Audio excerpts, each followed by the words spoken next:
Episode 261। Arshad को अनन्या चाहिए। वो अनन्या को गुदगुदी करते हुए बोला, बताओ क्या करोगी तुम? बताओ अनन्या, तुम्हारा अरशद जानना चाहता है, क्या करोगी तुम? अनन्या जोर जोर से हंस रही थी, लेकिन धीरे धीरे उसकी हंसी गायब होने लगी। अरशद का टच धीरे धीरे इंटेंस होने लगा। भीगने के बाद से अनन्या थोड़ी थोड़ी होश में आने लगी थी। अरशद की छुअन से उसका शरीर गर्म होने लगा, गाल लाल हो गए। अरशद धीरे से उसके होठों की ओर झुका। अनन्या ने अपना चेहरा दूसरी तरफ कर लिया, लेकिन अरशद रुका नहीं। उसने अपने होठ अनन्या के गले पर रख दिए और चूमने लगा। अरशद के होठ अनन्या के गर्दन से उसके कॉलर बोन से होते हुए नीचे की तरफ बढ़ने लगे। अनन्या की सांसें भारी हो गई थी। वो तेज तेज सांस ले रही थी।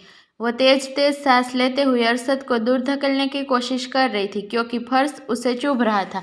यह समझते ही अरशद उसके ऊपर से उठ गया। उसने शर्ट निकालकर सोफे पर फेंक दी। फिर उसने अनन्या को उठाया और बेड पर ले आया। अनन्या को बेड पर लेटाने से पहले उसने उसके शरीर से बाथरोब को अलग कर दिया। अनन्या खुद में सिमटने लगी थी। वो अपने पैरों को एक दूसरे से रगड़ रही थी, जैसे वो अपने भीतर चल रहे तूफान को शांत करने की कोशिश कर रही हो। अरशद उसके पास बैठ गया और हल्के हाथों से उसके पेट और उसके ऊपर के हिस्से पर फेरने लगा। अनन्या ने दयनीय होकर उसे देखा और बोली, तुम मुझे परेशान कर रहे हो। अरशद मुस्कुराते हुए बोला, मैं तुम्हें सजा दे रहा हूँ। अनन्या ने उसका हाथ पकड़ लिया और बोली, हबी मुझे तड़पाओ मत। अरशद की स्माइल और बड़ी हो गई, लेकिन उसने कोई रिएक्शन नहीं दिया और बस उसे देखता रहा। अनन्या के लिए उसके टच के बाद खुद को रोक पाना मुश्किल हो रहा था। उसे अरशद पर बहुत गुस्सा आ रहा था। वो हर बार उसे दहकते अंगारों के बीच अकेला छोड़ देता था, जैसे उसके लिए यह सब बहुत छोटी सी बात हो। वहीं अनन्या के लिए अपने इमोशन को कंट्रोल करने में वक्त लग जाता था।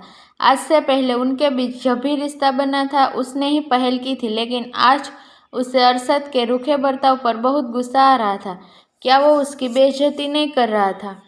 इससे पहले अनन्या आगे और कुछ सोचती, अचानक से अरशद ने उसे कमर से पकड़कर उठा लिया और अपनी गोद में बिठा लिया और उसे पैशनेटली किस करने लगा। एक पल के लिए तो अनन्या का दिमाग सुन पड़ गया।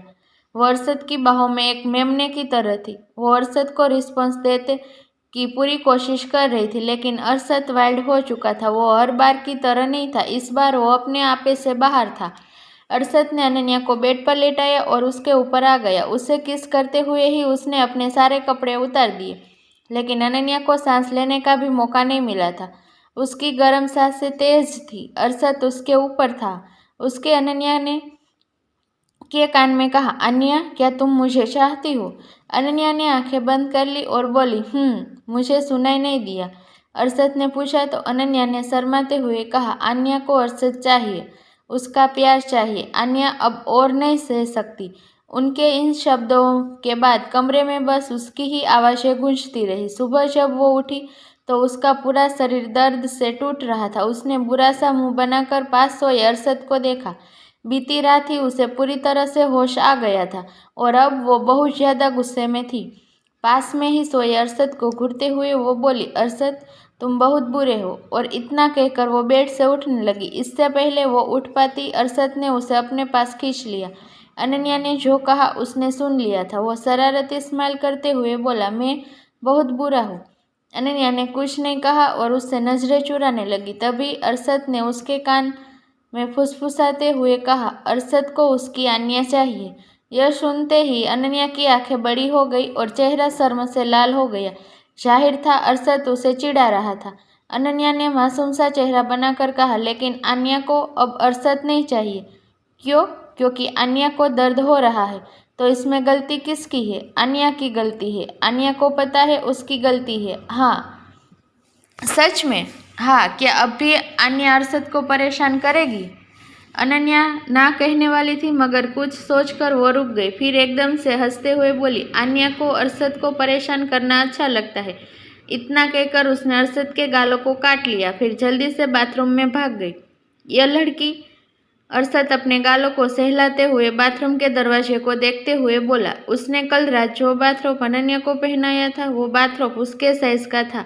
बाथरोब पहनने के बाद उसने आसपास देखा, तभी उसे एहसास हुआ वो अपना फ़ोन कार में ही छोड़ आया था और अनन्या के पास उसका फ़ोन नहीं था। उसने रूम टेलीफोन से रिसेप्शनिस्ट को कॉल करके कुछ अनन्या के लिए कपड़े मंगवाए। फ्रेश होने के बाद दोनों जब कमरे से निकले तभी उनकी नज़र सामने से आ रहे अर्जुन पर गई। अर्जुन को देखते ही अनन्या मुस्कुरा उठी। उसे पिछली रात का कुछ भी याद नहीं था। उसे थोड़ा बहुत जो याद था वो था अरशद के साथ बिताए लम्हे। भाई आप यहाँ, कितने दिन से आपको नहीं देखा, अनन्या ने कहा, लेकिन अर्जुन ने उसे देखकर भी अनदेखा कर दिया। पिछली रात उसकी इस छोटी बहन ने उसे बहुत परेशान किया था। उसकी वजह से वो पहली बार अरशद के सामने बहुत शर्मिंदा हुआ था। पिछली रात जल्दबाजी में अर्जुन अनन्या का फ़ोन लेकर चला गया था और जब उसे इसका एहसास हुआ वो फ़ोन रिटर्न करने आने लगा, लेकिन उसी वक्त उस फ़ोन पर एक कॉल आया और अर्जुन को पता चला वो फ़ोन अनन्या का नहीं बल्कि किसी रूही का था। अर्जुन ने अंदाज़ा लगाया कि शायद यह लड़की अनन्या की दोस्त होगी। अरशद को रूही का मोबाइल देते हुए उसने कहा, यह मोबाइल मुझे अनन्या के पास मिला था, मैं गलती से इसे लेकर चला गया था। अनन्या ने उस मोबाइल फ़ोन को देखा और इनकार करते हुए बोली, यह मेरा फ़ोन नहीं है। अर्जुन ने उसे एक बार और नज़रअंदाज कर दिया और वहाँ से चला गया। उसे जाता देख अनन्या ने उसे आवाज़ लगाई, लेकिन अर्जुन ने पलटकर उसे नहीं देखा। अनन्या को कुछ भी समझ नहीं आ रहा था। उसने सवालिया नज़रों से अरशद को देखा तो अरशद ने पूछा, तुम्हारा फ़ोन कहाँ है? मेरा फ़ोन शायद रूम में रह गया। वो कमरे में जाने लगी। तभी अरशद ने उसे रोकते हुए कहा, कल रात तुम्हारे पास तुम्हारा फ़ोन नहीं था। यह सुनकर अनन्या को एहसास हुआ शायद वो अपना फ़ोन साध्वी के बुक्ड रूम में छोड़ आई है। वो जाने लगी तो अरशद ने उसे दूसरा फ़ोन देते हुए कहा, यह तुम कल रात अपने साथ लाई थी। अनन्या ने इस बारे में याद करने की कोशिश की, लेकिन उसे कुछ भी याद नहीं आया। कमरे में कुछ लड़कियां अब भी सो रही थी और कुछ को होश आ गया था। उसने एक लड़की को देखा जो कमरे में कुछ ढूंढ रही थी। तभी उसे एक फ़ोन मिला। अनन्या ने देखा वो उसका फ़ोन था। उसने उस लड़की से अपना फ़ोन लिया और उसका फ़ोन उसे लौटाने के साथ ही उससे माफ़ी मांगी।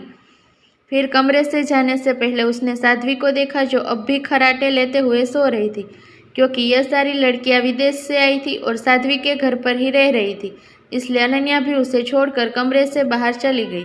दूसरी तरफ अयान और वंश एक दूसरे को कोसते हुए ऊपर आए। लिफ्ट का दरवाज़ा जैसे ही खुला सामने उन्हें अरशद दिखा। मर गए भाई, बॉस तो पहले ही यहाँ आ चुके हैं, अयान ने डरते हुए कहा। इस पर वंश उसे घूरते हुए बोला, साले सारी गलती तेरी है। बॉस ने तुझे कॉल किया था ना, तूने उठाया क्यों नहीं? अबे उन्होंने तुझे भी कॉल किया था तो सिर्फ मुझे कैसे ब्लेम कर सकता है? अयान ने वापस से कहा। इधर ये दोनों लड़ रहे थे, उधर अरशद दूसरी तरफ मुंह करके खड़ा था। जैसे ही वो उनकी तरफ पलटा दोनों की सांसें थम गई। इससे पहले अरशद उन्हें देखता, पीछे से अनन्या ने उसे आवाज़ दी। इधर लिफ्ट बंद हो गई और दोनों राहत की सांस ली। अयान बोला, शुक्र है अनन्या दी ठीक है, वरना बॉस को देखकर मैं डर गया था। वंश बोला, यह अनन्या दी भी ना, जहाँ जाती है मुसीबत उनके पीछे चली आती है। जरूर कुछ तो हुआ होगा तभी बॉस को यहाँ आना पड़ा। यह सुनकर अयान भी सोच में पड़ गया। दोनों एक साथ बोले, पता लगाना पड़ेगा, बिना पता किए हम बॉस के सामने नहीं जा सकते।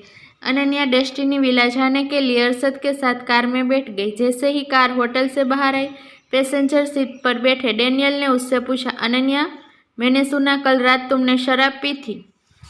यह सुनते ही अब तक बहुत नॉर्मल दिख रही अनन्या ने सहमी नज़रों से अरशद को देखा। अरशद इस वक्त लैपटॉप में बिजी देख उसने डैनियल को आंखें दिखाई, जैसे कह रही हो, डैनियल भाई क्या आप चुप नहीं रह सकते?